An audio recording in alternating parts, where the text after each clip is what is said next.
Livro Fonte Viva, Espírito Emmanuel, Psicografia, Francisco Cândido Xavier. Capítulo 52. Servir e marchar. Portanto, tornai a levantar as mãos cansadas e os joelhos desconjuntados.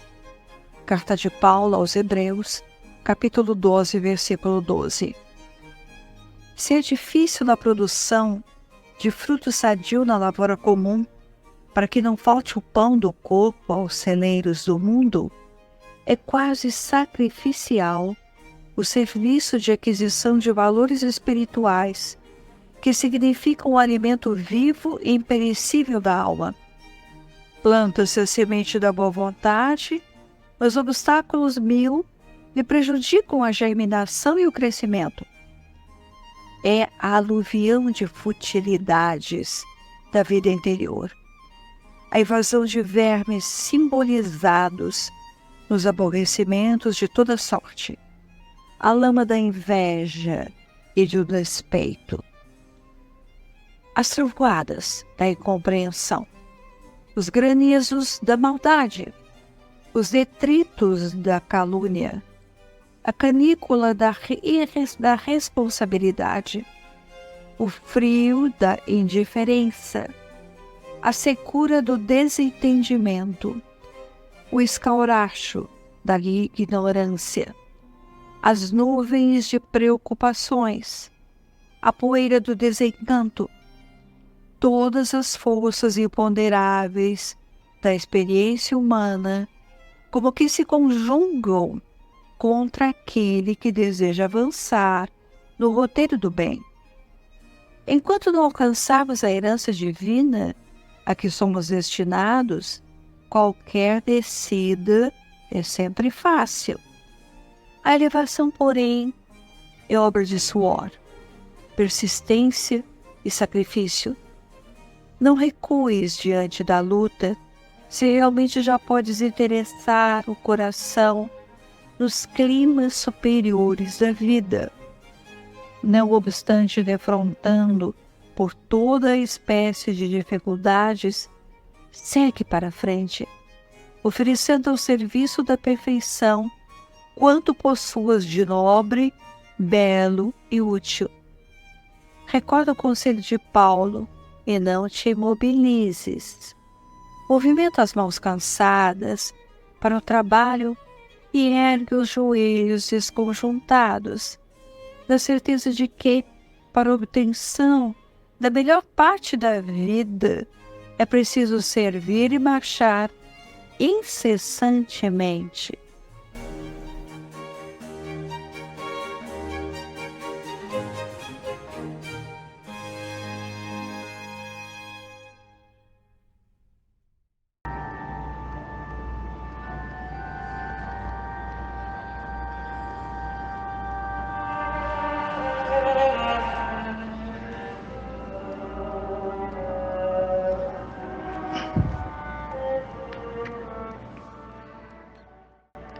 Ouvimos então Paulo nos falando dos joelhos, das mãos, e nós revemos as nossas possibilidades assim, as possibilidades que temos de andar com os joelhos desconjuntados e as mãos cansadas, mas lembramos sobretudo daqueles nossos irmãos que no momento têm realmente o corpo cansado por inteiro e sobretudo o desânimo imperando em suas almas. Já que nossas mãos não se movimentam em função da dor do nosso irmão, que seja o nosso pensamento o fator de vibração intensa para com todos, e pedindo ao Mestre Senhor Jesus que traga para os corações aflitos a bênção da sua misericórdia. Que nós, Senhor, ao tentarmos pensar nos nossos queridos, naqueles que estão em nossa mente neste momento, que nós possamos ter pensamentos de paz e serenidade a emitir. Que sejamos aqueles, Senhor, que tragam sempre no coração a vontade de acolher, a vontade de auxiliar, de chorar junto ao outro.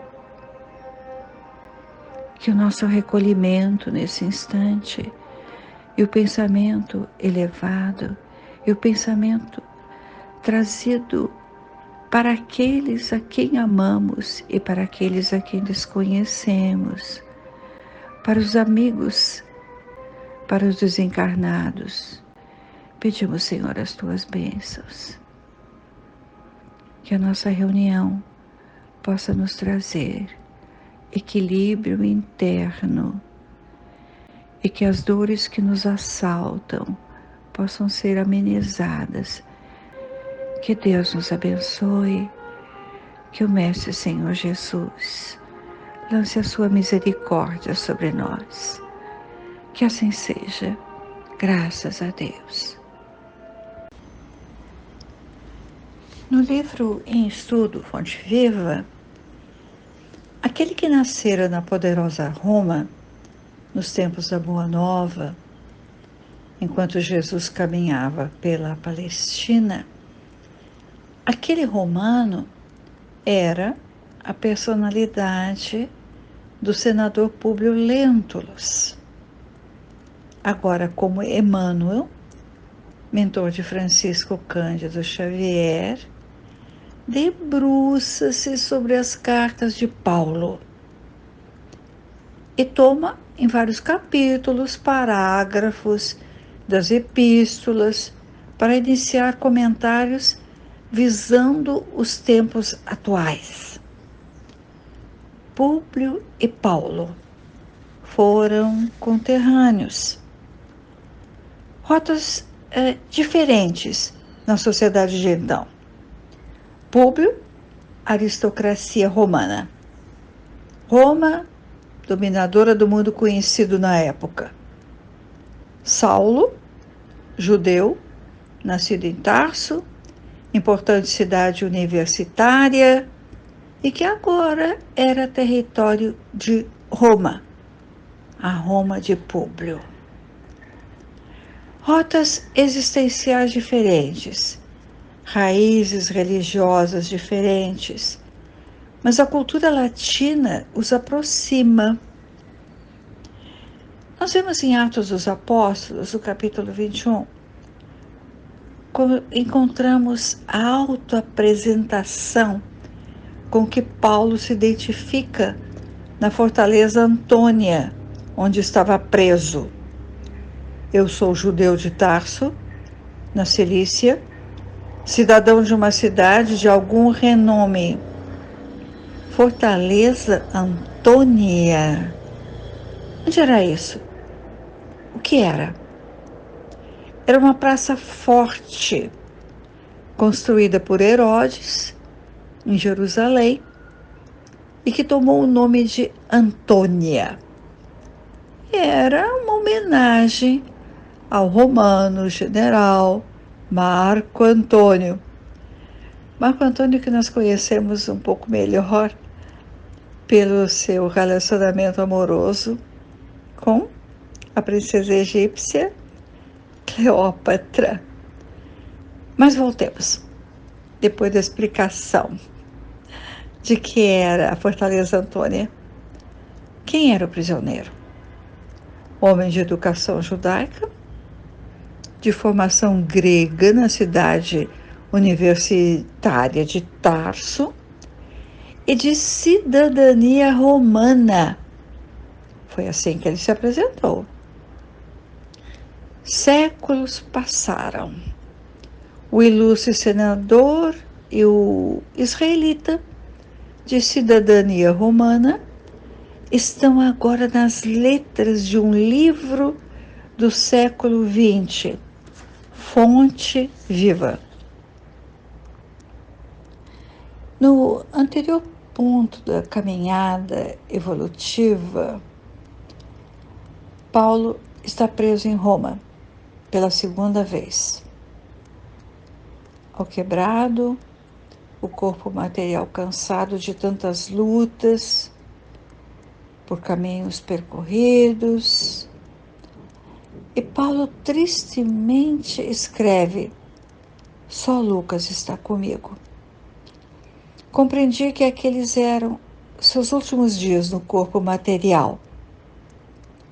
Emmanuel, no livro Paulo e Estevão, indica que Paulo escreve aos hebreus, ao seu povo, durante 2 meses.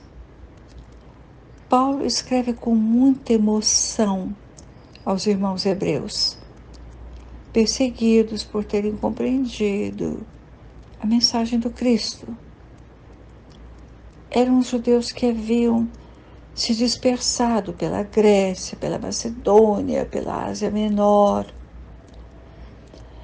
E é de notar que, a princípio, os judeus de Jerusalém não concordavam com a trajetória e atitude de Paulo, falando aos gentios sobre o Messias. Afinal, eles, os judeus, eram o povo escolhido para receber Abraão, Moisés e agora o Messias. Nesta epístola, a última carta a uma eclésia, Paulo exorta e conforta os irmãos judeus cristãos, e os convida à fidelidade ao Mestre de Nazaré. E escreve: portanto, tornai a levantar as mãos cansadas, os joelhos desconjuntados. Ou ainda escreve: pondo de lado todo impedimento, corramos com perseverança a carreira que está proposta. Bem, falemos agora um pouco sobre as controvérsias acerca dessa eclésia, dessa epístola. Estudiosos escrevem que Paulo não foi o autor dessa epístola, que o estilo literário da carta aos hebreus não correspondia ao estilo que Paulo costumava escrever. Assim pensaram os estudiosos. Mas Emmanuel, no livro Paulo e Estevão, nos lembra que antes ele, Paulo, ditava as cartas, apoiando-se espiritualmente nos companheiros que estavam com ele, enquanto se dirigia às eclésias. E tanto que ao final das cartas, aqueles que transcreviam as palavras de Paulo enviavam saudações à igreja a que se destinava a epístola, e que aos irmãos hebreus fora Paulo quem escrevera na prisão. Voltemos ao capítulo 52 de Fonte Viva. Se Paulo compreendia as dificuldades e as consequentes deserções dos irmãos judeus perseguidos em Roma, Emmanuel, por sua vez, exorta os homens de agora a servir e marchar. Marchar sem desistências. Compreende que o serviço de aquisição de valores espirituais é quase sacrificial por obstáculos inerentes à sementeira, ao plantio, mas agora na lavoura do espírito. Cita Emmanuel a aluvião de futilidades da vida inferior. Compara a invasão do germe há aborrecimentos de toda sorte. A lama, simbolizando a inveja, o despeito. E seguem comparações com as manifestações da natureza e as nossas imperfeições. Falando em trovoadas, granizos, detritos, canícula e frio, nuvens e poeira. Alcançar a elevação é obra de suor, persistência e sacrifício. E diz que não recuemos diante da luta, assim como Paulo incentivou os seus irmãos quando disse: movimenta as mãos cansadas para o trabalho e ergue os joelhos desconjuntados, na certeza de que, para a obtenção da melhor parte da vida, é preciso servir e marchar incessantemente.